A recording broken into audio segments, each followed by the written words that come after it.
السلام عليكم وأهلا بكم متابعي قناة اعرف. الوطن العربي الكبير أو العالم العربي هو مصطلح جغرافي سياسي يطلق على منطقة جغرافية ذات تاريخ ولغة وثقافة مشتركة. يمتد الوطن العربي من المحيط الأطلسي غربا إلى بحر العرب والخليج العربي شرقا، شاملا الدول التي تنضوي في جامعة الدول العربية في غرب آسيا وشمال أفريقيا وشرقها. جغرافية الوطن العربي اليوم تشبه إلى حد ما الأراضي التي كانت تحت سيطرة الدولة الأموية باستثناء الأندلس وإيران وأفغانستان ومناطق جنوب شرق الأناضول. في هذا الفيديو نستعرض 8 أمور ستحدث في حال اتحد العرب.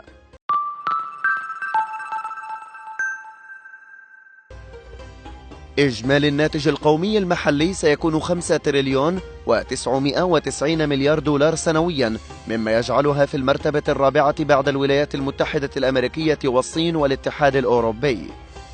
المساحة الإجمالية ستكون 13 مليون و500 ألف كيلومتر مربع، ستكون في المرتبة الثانية بعد روسيا الاتحادية. عدد السكان سيكون 385 مليون نسمة، في المرتبة الثالثة بعد الصين والهند.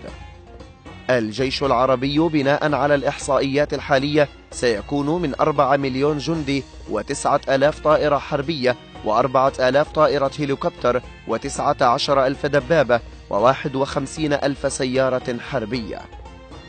استصلاح الأراضي الصالحة للزراعة والري في السودان والتي تقدر ب84 مليون هكتار ستنتج 760 مليون طن من القمح و370 مليون رأس من البقر و410 مليون رأس من الخرفان و850 مليون رأس من الدجاج في العام الواحد.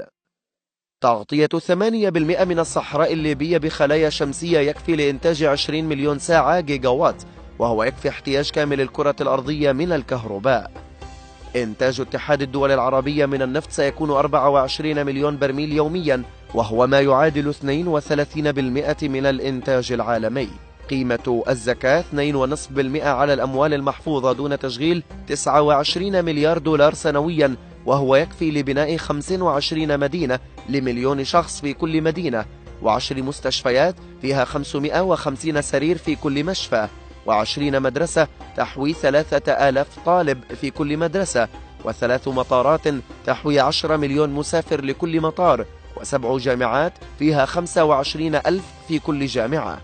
إنه الحلم الذي يحلم به كل ناطق بلسان عربي. ندعو الله أن يجعلنا نرى العالم العربي شعبا واحدا ويدا واحدة.